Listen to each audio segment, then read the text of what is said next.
had another 5 years at Hawthorn. I should say only 5, because you were done at 28. Yep. Your last game was the 2008 Grand Final, and you lasted a quarter and a half, correct? Yeah, second quarter. Smashed your foot. Yep.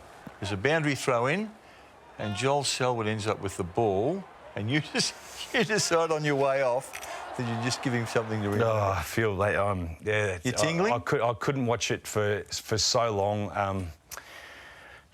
Blows me away. I looked down. My foot had a dislocation in it fully, so my foot was twisted. I tried to knock it in. I was trying to hold it there, and I thought to myself, if you saw me look up on that last picture, I looked around and I thought everything went silent, and I thought, no, this is it. It's finished, and it chokes me up. But I thought, one last one, there's Selwood over there on the way through, lucky enough, and I thought, got to go.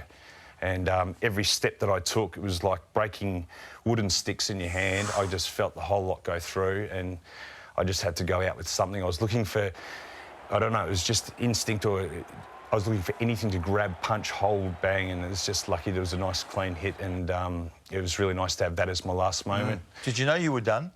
Yeah, in my heart I did. In my body I didn't.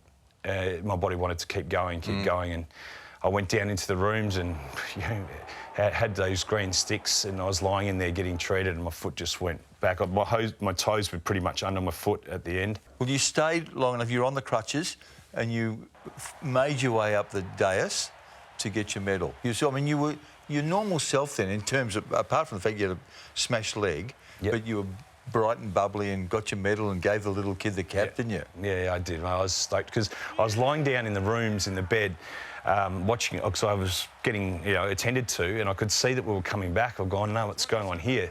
And then I heard over the voice, I think in the third quarter, Clarko even himself, because we were under the odds, we were the outsiders, outsiders. Yeah. And Clarko's words to the boys were, I don't know what's going to happen here.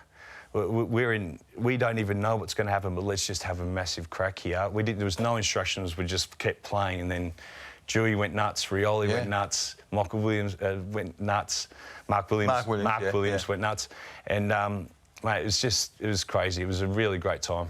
That was the interview. 28, and you're done. It was. It was. From the outside looking in, you struck me as the sort of kid that thrived in a football club atmosphere, like a boys' club. You loved it, you were big there, big personality. Did you lose your way when you retired? Yeah, it was hard, Mike. I didn't walk for 6 months. And when I think back, the hardest thing that happened to me was when you're in premiership mode and you finally get a group of players with their bodies are ready, they're flying, like, you're in total control. You're almost like in stealth mode where you've got control of your body, but your foot doesn't work.